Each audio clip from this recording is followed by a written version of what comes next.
당 지도부가 총사퇴했습니다.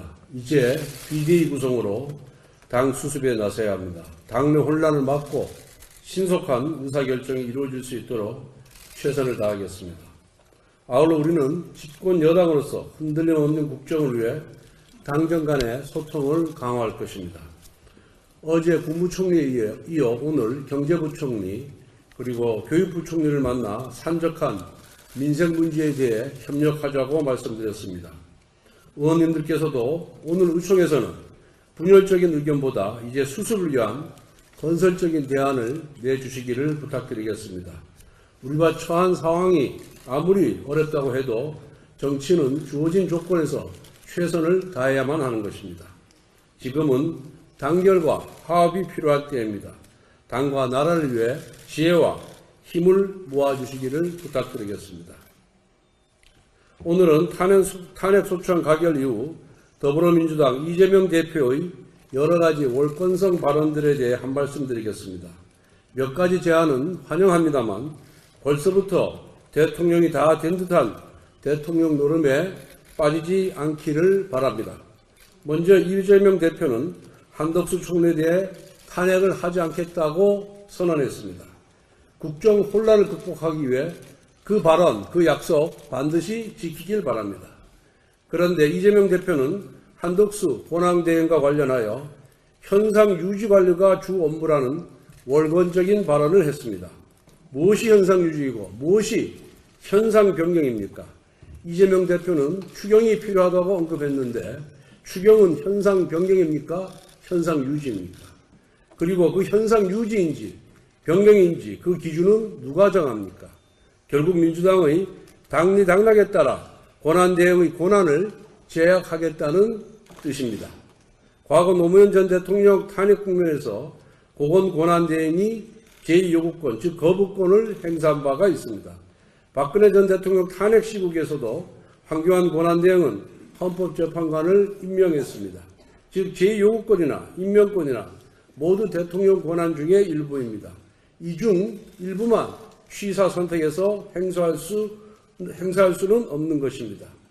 한덕수 권한대행 체제는 이재명의 섭정체제가 아닙니다. 이재명 대표는 권한대행의 권한 행사 범위에 대해 제멋대로 유권 해석을 하지 마십시오. 한덕수 권한대행이 민주당 마음에 안 들면 또다시 태세 전환해서 탄핵 카드를 꺼내들지 않을까 우려됩니다. 아니나 다를까 오늘 민주당에서는 한덕수 대행이 제2 요구권을 행사하면 탄핵을 추진할 수 있다. 이렇게 엄포를 놓았습니다. 이런 식의 협박 정치는 더 이상 국민이 용납하지 않을 것입니다. 한덕수 대행께도 말씀드립니다.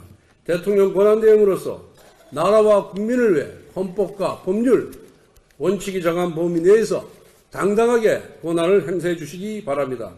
결코 민주당 협박에 굴복해서는 안 된다는 것을 분명히 말씀드립니다.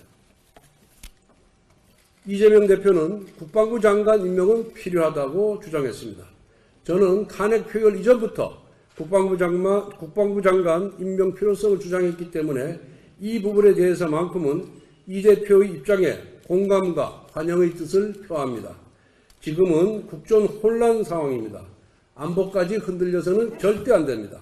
지난 계엄으로 인해 수도방위사령관, 방첩사령관, 특전사령관 등 주요 지휘관들이 보직 해임되었습니다. 군의 동료를 추스르기 위해서도 국방부 장관 임명은 조속하게 이루어져야 합니다.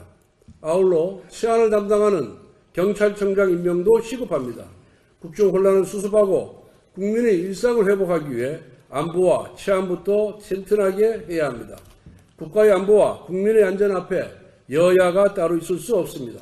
국방과 치안만큼은 서로 협력하여 신속하게 정상화하도록 합시다. 그리고 이재명 대표는 추경을 신속하게 논의해야 한다고 주장했습니다.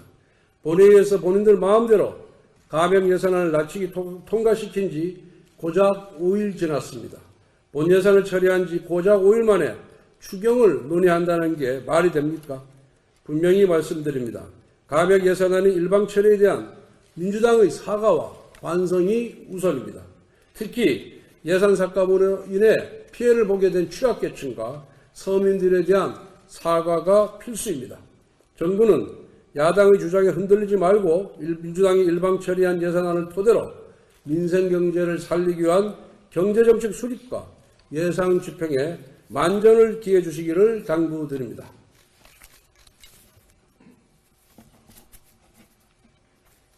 이재명 대표는 헌법재판소에 국가의 혼란을 최소화하기 위해 윤석열 대통령의 파면 절차를 신속히 진행해달라고 요구했습니다. 정말 뻔뻔하기 짝이 없습니다. 그동안 이재명 대표는 본인의 재판 절차를 지연시키기 위해 온갖 꼼수를 써왔습니다. 일부러 변호인을 선임하지 아니하고 소송기록 접수 통지서 수령도 피하면서 고의적으로 재판 절차를 지연시킨 장본인이 바로 이재명 대표입니다. 이재명 대표가 말하는 것은 본인의 유죄 판결 이전에 대선을 열어서 대통령이 되겠다는 것임을 삼척동자도 다 알고 있습니다. 하지만 탄핵은 탄핵이고 이재명 대표의 재판은 재판입니다. 대통령의 탄핵이 이재명 대표의 죄를 덮어주는 이재명 대표 대선 출마 허가증이 될 수는 없습니다. 오늘 국민의힘 이 부분에 대해서 우리 의원님들의 의견을 듣고 결의문을 채택할지 여부를 결정하도록 그렇게 하겠습니다. 이상입니다.